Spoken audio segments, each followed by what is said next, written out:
kulan wacan oo wanaagsan daawadayaal halka muuqaalka TV waxaad ku soo dhawaataan barnaamijkeena qodobada barnaamijkeena aynu ku eegi doono waxa qayb ka ah ciidamada Ukraine ayaa markan waxa ay aad u difaacayaan magaalooyin waaweyn oo ku yaala bariga Ukraine waxay ku gacan sareen ay difaacaan Ruushka xasuuqi ugu darna ayaa loo geysanaya labada ciidan ee dhinacyada dagaalamaya maxaa ka socda waadan ogeen furmaha dagaalka bariga Ukraine waxa uu noqday godka naarta hadaba warbixin ayaan kaga helnaa muuqaal argagax leh oo laga soo warinayo iyo xaalka oo faraha ka baxaya ayaanu eegi doonaa saaxiibayaal militariga Ukraine ayaa iska caabiyay dhammaan isku daygii weerarada ahaa ee duulaanka Ruushka ay ku qaadeen magaalada la yiraahdo Bakhmut iyo sidoo kale howlgallada weerarada mineraalka ee diyaaradaha Donetsk ay fulinayaan dhanka Kramatorsk cadowga Ruushka waxaa la leeyahay si adag ayay u diideen ciidamada qalabka sida Ukraine oo ay iska difaaceen waxaana lagu qasbay inay dib u gurtaan dagaalo culus ayaa socda xaalku waa adag yahay jawigu ma ah mid saxan ciidamada Ruushka weerar weeyaan kuwa Ukraine waa difaac oo weerar celis ayay yihiin taasi waa sida laga soo xigtay adeega warbaahinta ciidanka guud ee ciidamada Ukraine warbixinada ay soo baahinayso warbaahinta Ukraine inkastoo sheegashada Ukraine aanan si rasmi ah loo xaqiijin karin oo aan la hubin isla markaana aan la qiyaasi karin taas waxa ay suuragal ka dhigaysaa in Ruushka laftirkiisa uu sheegto guul maadaama dhinacyadu ay sheegashadu waayihii dambe ay wadeen jihooyinka fali iyo sidoo kale Balazea wax isbedel ah oo la taaban karo kama aysan gaarin ciidamada Ruushka iyaga ayaa lagu jabiyay qaabkii wili dagaalada sida ay u socdaan booskii cutubiyada ciidamada Belarus ee gobolka Brest iyo sidoo kale Gomel ayaa wili sidiisa ah iyada oo ay rabaan inay dhabar jabiyaan ciidamada Belarus kuwa Ukraine sida laga soo xigtay surtoon waa ila sirdoon oo muhiim oo la helay waxa ay sheegayaan in ay sii wadayaan dawladaha Ruushka iyo Belarus in ay heshiis ku yihiin in ay si toos ah weerarka uga wada qayb qaataan qatarada gantaalada ee ka imaanaya dhulka Belarus ayaa wali taagan sida bayaanka lagu sheegay saraakiisha guud ayaa sidoo kale sheegay in jihada Safarskay cadowga uusan joogin duqeymaha ay ku hayaan ciidamada Ukraine ee ka imaanaya dhulka Ruushka iyo sahminta hawada ee xuduudda gobolka Chernihiv iyo Sami sidoo kale waxa la soo warinayaa in mas'uuliyiinta Ukraine ay bilaabeen in ay baaritaan rasmi u diraan saraakiil ka socda qaramada midoobay kuwaas oo ay ku garabsiinayaan in la baaro tacadiyada iyo dhibaatooyinka baahsan ee ka taagan qaybo kamid ah wadanka Ukraine oo ay fulinayaan ciidamada Ruushka waana in Ukraine loo ciqaabaa waa Ruushka loo ciqaabaa sida uu isagu Ukraine u ciqaabay waana in la weydiiyaa bay leeyihiin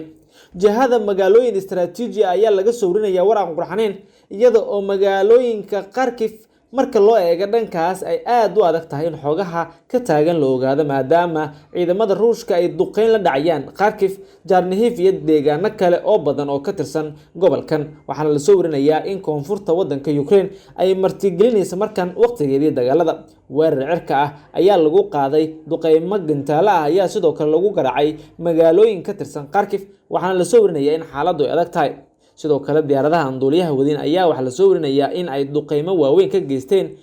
qaybo kamid ah isla Kharkiv iyo dhanka bari ee gobolka Donetsk halkaas oo la soo warinayo inay difaaceen diyaaradaha Bayraktarka loo yaqaan ee Ukraine haystaan ciidamada Ukraine ayaa ka hortagay qorshayaal ay rabeen ciidamada Ruushka inay ku dhibaateeyaan bulshada oo ay dhibaato weyn u geystaan ayaa lagu yiri dhanka Solfanetsk cadowgu waxa ay ku rideen baa leeyahay oo Ruushka laga jeedo fuustooyin iyo gantaalo waaweyn oo aaka Kirlig ah halkaas oo ay dhibaatooyin badan ka dhaxleen weerarada cirka iyo dhulka ayaa laba jibaarmay ciidamada Ruushka marnaba uma abayeelayaan dadka oo waxa ay duqeynayaan kolkaba meesha ay ka qabato oo ay u arkaan in jihadu ay ka jirto taas ayaana suuragal ka dhigaysa dhibaatooyinka ugu badan ee ka taagan wadankan Ukraine ciidamadii ugu badnaa ay diyaariyeen dawladda Ukraine hubkii ugu badnaana waxay ka heleen reer galbeedka taas oo ka dhigaysa in qayb iyo kaalin ay ku leeyihiin weerarada isla markaana ay muhiimad gaar ah u leedahay duqeymahan iyo weeraradan joogtada ah oo ay ciidamada Ruushka wadaan Ruushku marnaba ma uusan joojin weeraradiisa oo uu si laba jibaaray marka loo eego kuwa dhulka iyo cirka ee uu fulinayo maamulka gobolka Donetsk ayaa sheegaya in ciidamada Ruushka ay si arxan darro ah u dhibaateeyeen bulshada iyo shacabweynaha Ukraine ee ku sugan gobolkan waxaana hadda ay u muuqataa in Ruushku uu rijin la yahay xitaa uu dhaqaajin la yahay weeraradiisa dhanka Donetsk maadaama Luhansk uu la wareegay toddobaadyo ka hor taas kadibna uusan Ruushku meel qabsan Ukraine waxay yiraahdeen sababta uusan Ruushka tallaabo u qaadin waa in loo sheegtay awood oo ay awoodda ugu weyneed la soo baxeen ciidamadeedna oo waa kuwa wadanka Ukraine oo ay difaaceen. taas ayaana marqaati cad u ah dhibaatooyinkan hadda ka taagan Ukraine iyo sidoo kale tallaabooyinka Ruushka uu ku qaadi lahayahay horumarna uu ku sameyn lahayahay marka dagaalada loo eego. haddii Ukraine ay sida hadda ay tahay u adkaysato waa suuragal inay adkaato oo ay laba jibaarto weeraradeeda iyo dagaaladeeda, laakiin ma muuqato tallaabooyin kale oo wax ku ool ah oo ay ku dhaqaajin karto dhacdooyinka hadda jira maadaama la soo warinayo in ay la kulmayso dhibaatooyin. gawaarida hamariska ee dagaalka kuwa waaweyn ee wax gumaada iyo dhammaan culeysyada ayaa saaran dowladda wadanka Ukraine oo ay ka helayso reer galbeedka, laakiin ma muuqato tallaabooyin kale oo dheeraad ah oo arrinkan lagu qiyaasi karo maadaama ay hadda u muuqato in meeshii ugu adkeed ay taagan yihiin reer Ukraine. haddii gawaarida hamariska iyo awoodaha kale ay filayaan aanu lagu taageerin waxa ay la kulmi doonaan tacadiyo iyo dhibaatooyin badan iyo in gabi ahaanba Ukraine laga takhaluso oo ay gacan u gasho Ruushka oo maamulo halkaasina uu ka dhiso dowlad isaga taageersan. arrimahaas oo dhan ayaa laga soo horjeedaa, tallaabooyinkaas ayaana la ogoleen, waana sababta keenaysa in dhinacyadu ay si toos ah uga soo horjeestaan tallaabooyinka Ruushka uu qaadayo oo culeysyo ay saaraan. hadda Ukraine waxay leedahay tallaabooyinkeeda waa muhiim maadaama reer galbeedku ay u helan yihiin iyada oo Mareykanku ay saareen culeysyo adag iyo sidoo kale dhibaatooyin dhanka xiriirka caalamiga ah iyo sidoo kale diblomaasiyadda. Ukraine hadda waxa ay dhibaatooyinkan ka dhaxlaysaa in ay dib u dhac weyn kala kulanto qorshaheeda la xiriira xaaladda amni iyo midda kale. dagaalada ayaa si laba jibaarmaya, xaalka ayaa faraha ka sii baxaya, ciidamadu waxa ay weedaarsanayaan duqeymo culus. dhanka Ukraine duqeymo ayay fuliyeen waxaana ay beegsanayaan goobaha ay furumaha u yihiin ciidamada Ruushka iyo goobaha ay ku sugan yihiin.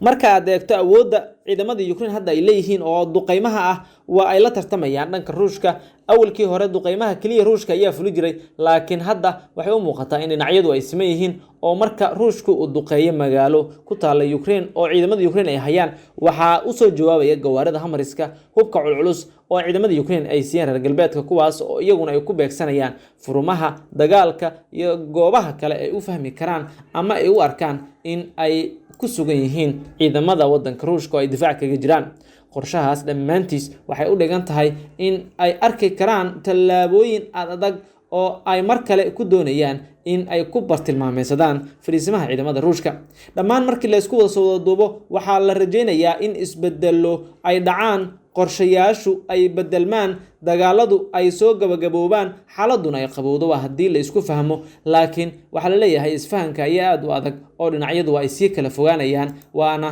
ay sii kala cararayaan maadaama ay jiraan dhibaatooyin la xiriira xagga wadahadalka oo ay dalalku kalsooni ama xitaa aysan isu kalsooneen oo aysan u fahansaneen in kalsoonidu dhexdooda ay aali karto ama ay fahmi karaan waxa taagan xilligaasi maadaama dhibaatooyin badan ay haystaan.